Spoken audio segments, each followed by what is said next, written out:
Bharatiya Janata party के राष्ट्रीय अध्यक्ष श्री जेपी नड्डा जी, हम लोग की प्रत्याशी श्रीमती गोमती साहिब जी, मंच पर विराजमान समस्त अतिथिगण, इस प्रांगण में उपस्थित समस्त माताएं, बहनें, भाइयों, बच्चों, मित्रों, चुनाव का समय है। मैं आप लोग सबसे जशपुर से निवेदन करने आया हूं, आने वाले 17 तारीख को गोमती साहिब जी को कमल छाप में वोट देकर भारतीय जनता पार्टी की जो सरकार बनने वाली है उसमें अपने पत्थर गांव का आप लोग योगदान दें। मैं ज्यादा कहना नहीं चाहूंगा। राष्ट्रीय अध्यक्ष महोदय जी को मैं विश्वास दिलाना चाहूंगा, जशपुर जिले की जो 3 सीटें हैं, तीनों के तीनों सीटों पर भारतीय जनता पार्टी सरकार बनाने विधायक जीतने वाले हैं और तीनों के तीनों विधायक सरकार बनाने में योगदान देंगे। हम लोग नड्डा जी की बात सुनेंगे। इतनी बात कहा क्या मैं सबको अपनी वाणी को विराम देता हूं। धन्यवाद। बहुत बहुत धन्यवाद। आदरणीय राजा साहब जी ने बहुत सार्थक बात की है। इसके पश्चात मैं हमारे क्षेत्र के लोकप्रिय सांसद एवं भारतीय जनता पार्टी की पत्थलगांव विधानसभा के लिए प्रत्याशी आदरणीय गोमती साहिब जी से आग्रह करूंगा कि उपस्थित जन समुदाय को संबोधित करने का कष्ट करें। आदरणीय गोमती साहिब जी, कृपया जोरदार तालियों से इनका स्वागत हो। आदरणीय गोमती साहिब जी, कृपया जोरदार तालियों से स्वागत हो। भारत माता की, भारत माता की, भारतीय जनता पार्टी जिंदाबाद, भारतीय जनता पार्टी जिंदाबाद।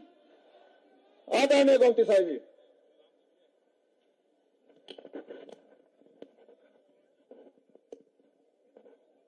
भारतीय जनता पार्टी जिंदाबाद। एक बार जोरदार से जयकारा लगना चाहिए, नारा लगना चाहिए। भारतीय जनता पार्टी जिंदाबाद, नरेंद्र मोदी जी जिंदाबाद, जेपी नड्डा जी जिंदाबाद।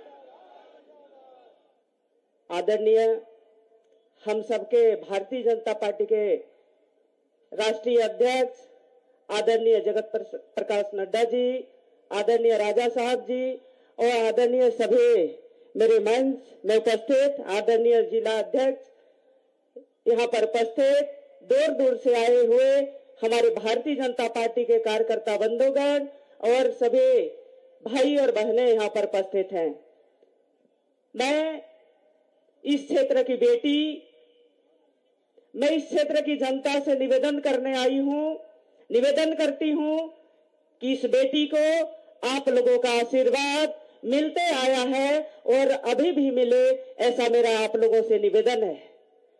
जिस तरह से कांग्रेसी कह रहे हैं कि ये बाहरी कैंडिडेट है, लेकिन मैं आप लोगों को विश्वास दिलाती हूँ, आप लोग सब जानते हैं कि मैं इस क्षेत्र की बेटी हूँ और जिस तरह से इस क्षेत्र की बेटी के प्रति कांग्रेसियों ने दुर्व्यवहार कर रही है, निश्चित है मेरे मैके परिवार के लोग मुझे इस बेटी को अपनाएंगे, ऐसा मेरा विश्वास है।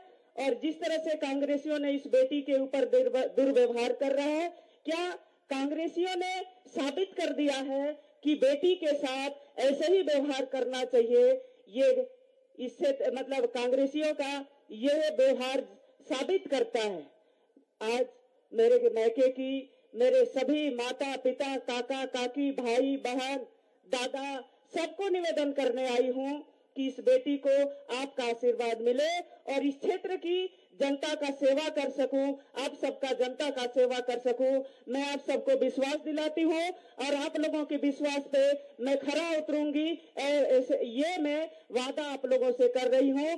जिस तरह से सांसद के नाते मैं मेरे लोकसभा के जनताओं का मैं सेवा कर रही हूं, मैं निश्चित है चाहती हूं कि पत्थलगांव विधानसभा के मेरे भाई और बहनों का सेवा मैं करना चाहती हूं। जितने भी आज पत्थलगांव में दुर्दशा है, उस दुर्दशा को विकास नहीं पहुंचा है गांव गांव तक, वो विकास को मैं पहुंचाना चाहती हूं। आप लोगों को मैं विश्वास दिलाती हूं और मुझे आशा ही नहीं पूर्ण विश्वास है कि आप लोगों का आशीर्वाद इस बेटी को मिलेगा। मैं यही आशा और विश्वास के साथ मैं अपना वाणी विराम करती हूँ। जय हिंद, जय जोहार, जय छत्तीसगढ़।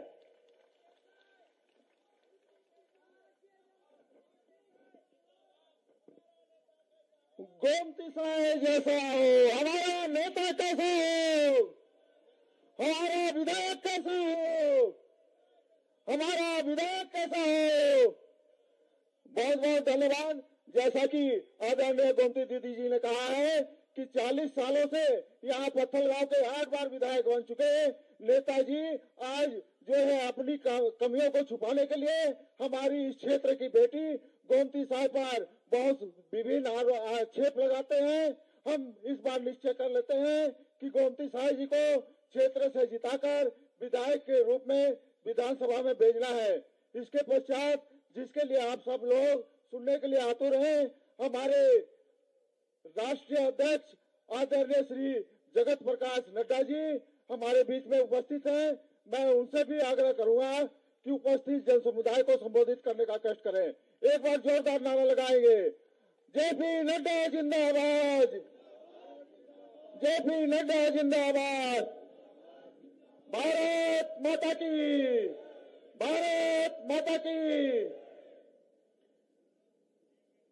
आज की इस जनसभा में मंच पर उपस्थित हमारी भारतीय जनता पार्टी की प्रत्याशी, वर्तमान में सांसद सम्मानीय बहन गोमती साय जी, हमारे राज्यसभा में मेरे साथी रहे और मेरे वरिष्ठ सहयोगी श्री रणविजय सिंह जुदेव जी, हमारे सुनील गुप्ता जी जिला के अध्यक्ष, श्री रामकिशन सिंह जी जिला के प्रभारी, श्री भरत सिंह जी, श्री हरपाल सिंह भामरा जी, यहाँ सम्मानित मंच और इतनी बड़ी संख्या में एकत्र आए अपने इस क्षेत्र के देवी और सज्जनों और मेरे युवा साथी, मीडिया के मेरे साथी, प्रिंट मीडिया और इलेक्ट्रॉनिक मीडिया के मेरे साथी, सबसे पहले तो आप सबको जय जोहार, जय जोहार। मेरे साथ आप बोलिए, छत्तीसगढ़ महतारी की, छत्तीसगढ़ महतारी की, छत्तीसगढ़ महतारी की। मैं जब आज यहां आया हूं तो सबसे पहले श्याम मंदिर को नमन करता हुआ अपनी बात को प्रारंभ करता हूं और साथ ही साथ शहीद वीर नारायण सिंह जी को भी याद करता हूं, जिन्होंने 1857 की क्रांति में अपना योगदान किया था और उनको याद करते हुए इस पावन भूमि को नमन करते हुए अपनी बात शुरू करता हूं। आज ये चुनाव की बेला है। आप सब लोगों ने 17 तारीख को अपने भविष्य का फैसला करना है। आप सब लोगों ने इस क्षेत्र का, पत्थलगांव का किस प्रकार से विकास हो सकता है, इसकी आपने चिंता, चर्चा करके आपने निर्णय लेना है। मैं एक बात आपको जरूर बताना चाहता हूं, यहां हमारे विरुद्ध में कांग्रेस पार्टी के प्रत्याशी कैंडिडेट हैं और हमारी सांसद गोमती बहन ये आपकी प्रत्याशी है। हमें यह समझना होगा और एक बात छत्तीसगढ़ के हमारे भाई बहन समझ ले कि आपका विकास तब हुआ है जब भारतीय जनता पार्टी की सरकार आई है और आपका नुकसान तब हुआ है जब कांग्रेस पार्टी की सरकार रही है। इस बात को आप समझ लीजिए। मैं यहां खुले मैदान में कांग्रेस पार्टी को और उनके प्रत्याशियों को चैलेंज करता हूं, एक भी पत्थलगांव में विकास की एक ईंट लगाई हो तो कांग्रेस पार्टी के विधायक बताएं, एक भी। अगर किसी ने विकास किया, अगर किसी ने आपके हित की रक्षा की, अगर आपको कोई तरक्की विकास के साथ जोड़ने का प्रयास किया तो वो भारतीय जनता पार्टी की सरकारों ने किया। मैं यहां यह भी कहना चाहता हूं, कांग्रेस पार्टी का मतलब है लूट, कांग्रेस पार्टी का मतलब है भ्रष्टाचार, कांग्रेस पार्टी का मतलब है अत्याचार, कांग्रेस पार्टी का मतलब है धोखा, कांग्रेस पार्टी का मतलब है अनाचार, कांग्रेस पार्टी का मतलब है करप्शन, कांग्रेस पार्टी का मतलब है विनाशकारी नीति और कांग्रेस पार्टी का मतलब है परिवारवाद, वंशवाद। यह कांग्रेस की पहचान है। जहां कांग्रेस होगी वहीं भ्रष्टाचार होगा। ये एक ही सिक्के के दो पहलू हैं। बोलो मैं ठीक बोल रहा हूं कि नहीं बोल रहा हूं? बोलो ठीक बोल रहा हूं कि नहीं बोल रहा हूं? पीछे से आवाज आनी चाहिए, ठीक बोल रहा हूं कि नहीं बोल रहा हूं? और जब भारतीय जनता पार्टी की बात बोलता हूं तो भारतीय जनता पार्टी का मतलब है विकास, भारतीय जनता पार्टी का मतलब है तरक्की, भारतीय जनता पार्टी का मतलब है लोगों की सरकार, भारतीय जनता पार्टी का मतलब है कार्यकर्ताओं के सम्मान के साथ इलाके के विकास के लिए, समाज सेवा के लिए जुट जाना, यह उसका मतलब है। भारतीय जनता पार्टी का मतलब है लोगों के हितों में काम करना, भारतीय जनता पार्टी का मतलब है विकास को आगे बढ़ाना। अब मैंने आपको बताया दो तरफ खड़े हैं, एक तरफ विकास के लिए बीजेपी और एक तरफ भ्रष्टाचार और विनाशकारी नीतियों के साथ कांग्रेस। एक तरफ भारतीय जनता पार्टी आपकी चिंता करती है और एक तरफ कांग्रेस पार्टी अपने हितों की और भ्रष्टाचार की चिंता करती है, लूट की चिंता करती है। और मैं कहने के लिए नहीं कह रहा हूं, आप सबको मालूम है ना कि पनडुब्बी घोटाला कांग्रेस पार्टी के टाइम पर हुआ था, मालूम है ना? मालूम है? क्या आपको मालूम है कि उसी तरीके से हेलीकॉप्टर खरीद का घोटाला कांग्रेस के टाइम पर हुआ था? क्या आपको मालूम है ना कि कोयला घोटाला कांग्रेस के टाइम पर हुआ था? आपके ध्यान में है ना कि कॉमनवेल्थ गेम्स का घोटाला कांग्रेस के टाइम में हुआ था? आपको याद है ना कि मनरेगा में भी घोटाला कांग्रेस के समय में हुआ था? अब आपको और याद दिलाता हूं, ये 5 साल भूपेश बघेल का, भूपेश बघेल के सरकार में एक बात की गारंटी थी। किस बात की गारंटी थी? वो थी लूट की गारंटी, भ्रष्टाचार की गारंटी। भूपेश बघेल की सरकार में लूट की गारंटी थी, धोखा की गारंटी थी, भ्रष्टाचार की गारंटी थी। और कहने के लिए नहीं कह रहा हूं, आप बताइए शराब घोटाला हुआ कि नहीं हुआ? शराब घोटाला हुआ कि नहीं हुआ? मालूम है कितने का हुआ? 2161 करोड़ रुपया। छोटा काम नहीं करते, 2661 करोड़ रुपया का घोटाला। उसी तरीके से चावल घोटाला हुआ कि नहीं हुआ? चावल घोटाला हुआ कि नहीं? चावल घोटाला में 5000 करोड़ रुपए का घोटाला हुआ। उसी तरीके से कोयला घोटाला हुआ, 540 करोड़ रुपए का घोटाला हुआ। उसी तरीके से गोठान घोटाला हुआ कि नहीं हुआ? हुआ कि नहीं हुआ? मालूम है कितने का? 1300 करोड़ रुपए का। आप बताइए डीएमएफ घोटाला हुआ कि नहीं हुआ? 234 करोड़ रुपए का। टीचर्स के ट्रांसफर का घोटाला हुआ कि नहीं हुआ? उसी तरीके से आप बताइए, ये भूपेश बघेल की OSD, officer on special duty, क्या घर से पैसे मिले थे कि नहीं मिले थे? जेल में है कि नहीं है? 1.5 साल से जेल में है भूपेश बघेल की ओएसडी। आप बताइए 5 साल में क्या क्या हुआ? ये घोटाले पे घोटाला हुआ कि नहीं हुआ? और तो और छोड़िए, गोठान घोटाला हुआ, सब तरीके का घोटाला हुआ। कभी आपने सुना था कि गोबर का भी घोटाला हुआ? भूपेश बघेल ने गोबर का भी घोटाला कर दिया, गोबर का भी घोटाला। बोलो ऐसी सरकार को रहने देना है क्या? मैं सुनना चाहता हूं, ऐसी सरकार को रहने देना है क्या? पीछे से जरा जोर से बोलिए, रहने देना है क्या? ये घोटालों की सरकार। अभी अभी महादेव ऐप, इन्होंने महादेव को भी नहीं छोड़ा। 6,000 करोड़ रुपए का घोटाला।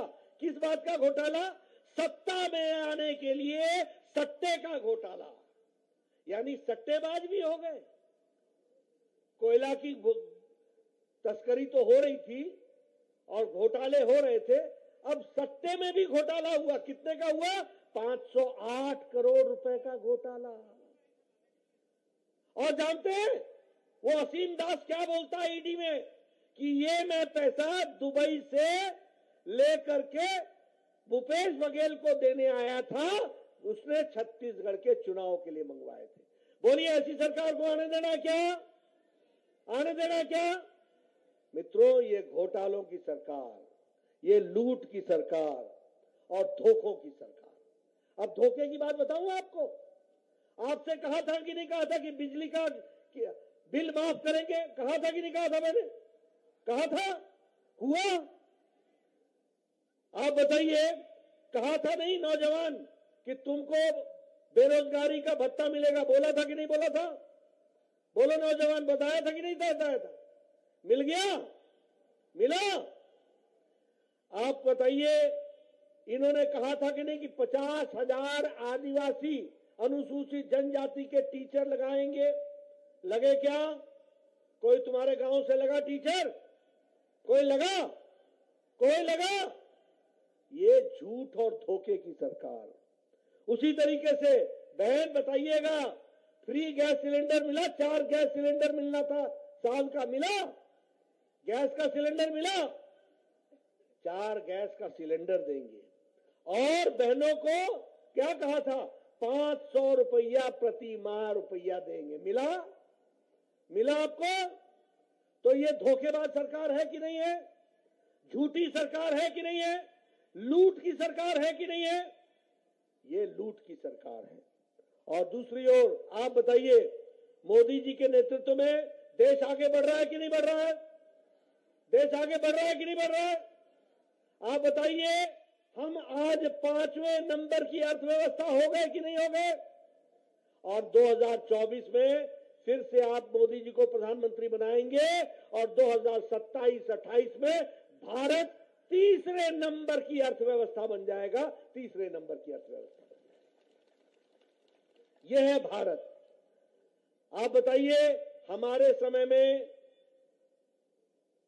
कुल मिलाकर के विकास के दृष्टि से नए आयाम जहां जुड़े, वहीं आप बताइए बजट में आदिवासी भाइयों का बजट दुगना हुआ कि नहीं हुआ? हमारे समय में हुआ कि नहीं हुआ? मोदी जी ने दुगना पैसा दिया कि नहीं दिया?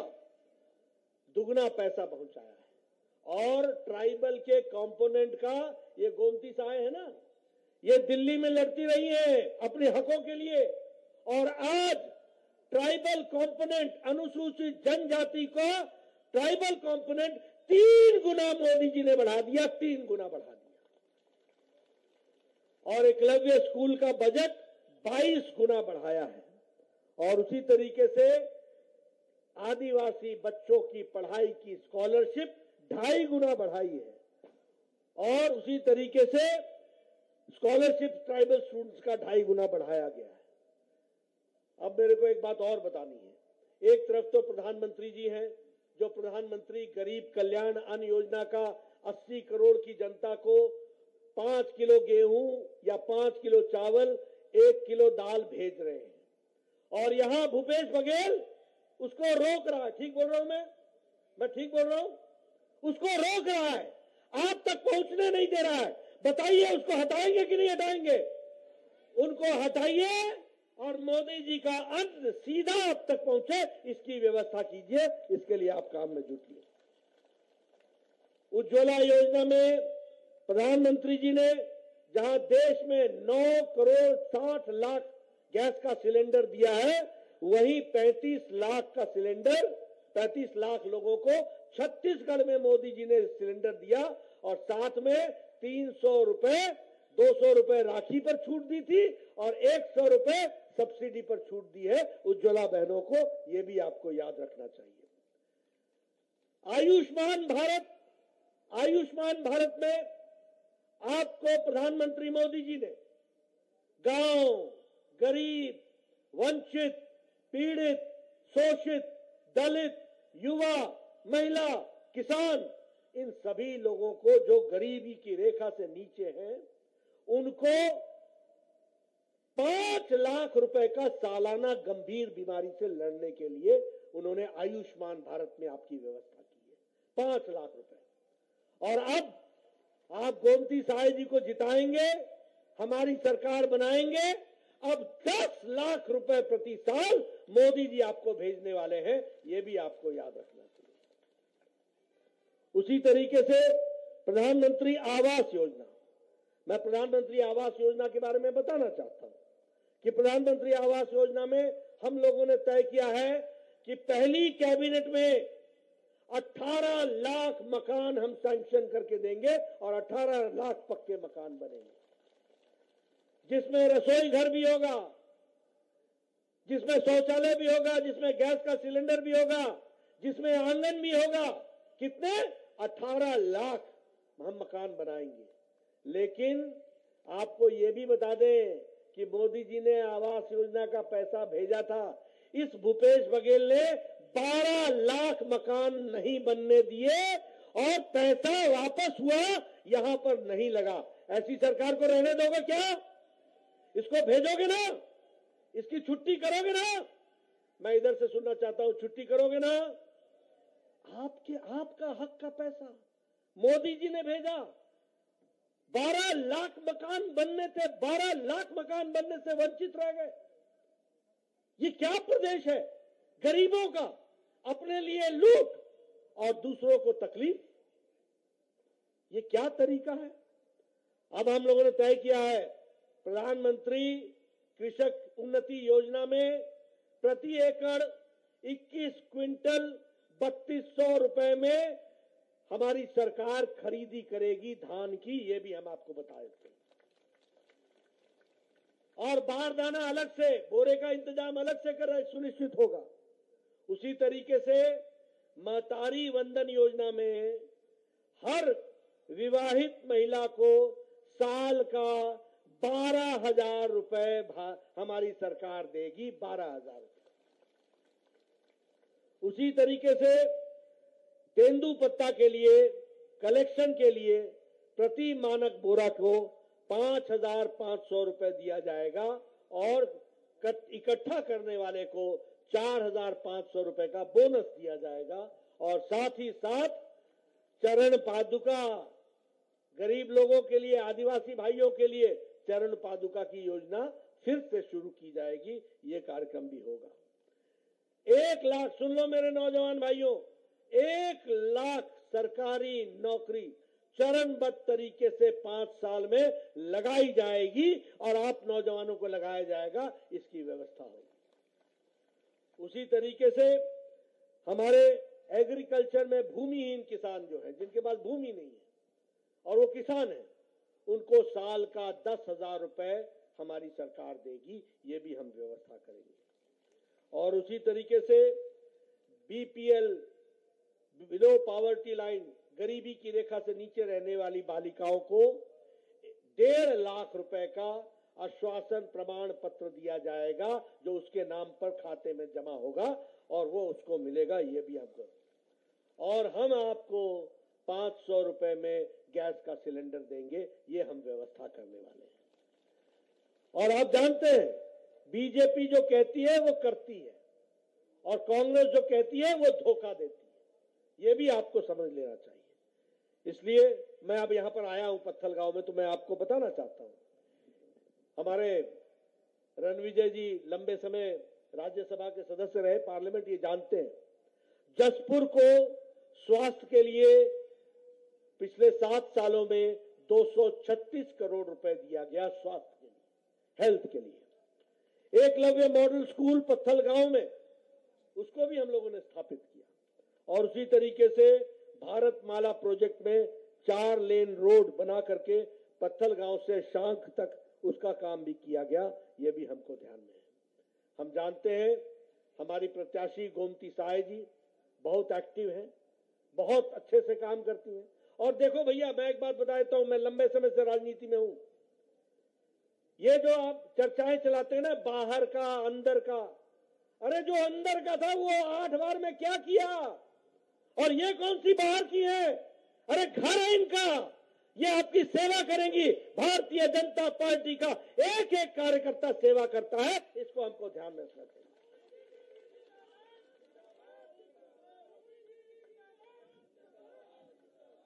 और मैं बता दूं, ऐसे सांसद के रूप में आपने जो कांसाबेल क्षेत्र में जो सड़क के निर्माण किए हैं, उसकी बहुत बड़ी भूमिका है। हमेशा काम करती है, लोगों के विकास के लिए काम करती है, मंदिरों के पुनर्निर्माण के लिए आपने काम किया है। और इसलिए मैं आप सबसे एक निवेदन करने आया हूं। उधर लूट है, भ्रष्टाचार है, अनाचार है, अत्याचार है, इधर तरक्की है, विकास है, आपका हित है, आपके लिए काम करने की ललक है, आपको आगे बढ़ाने की हमारी इच्छा है, इसके लिए हम काम कर रहे हैं। और इसलिए मैं पूरा विश्वास रखता हूं कि आप 17 तारीख को यहां से कमल खिलाएंगे, बीजेपी को जिताएंगे और अपने हक की चिंता करके विकास में अपना योगदान करेंगे। यही मुझे कहना है।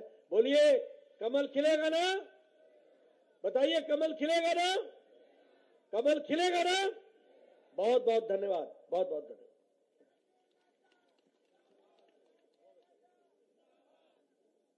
बोलो भारत माता की, भारतीय जनता पार्टी जिंदाबाद।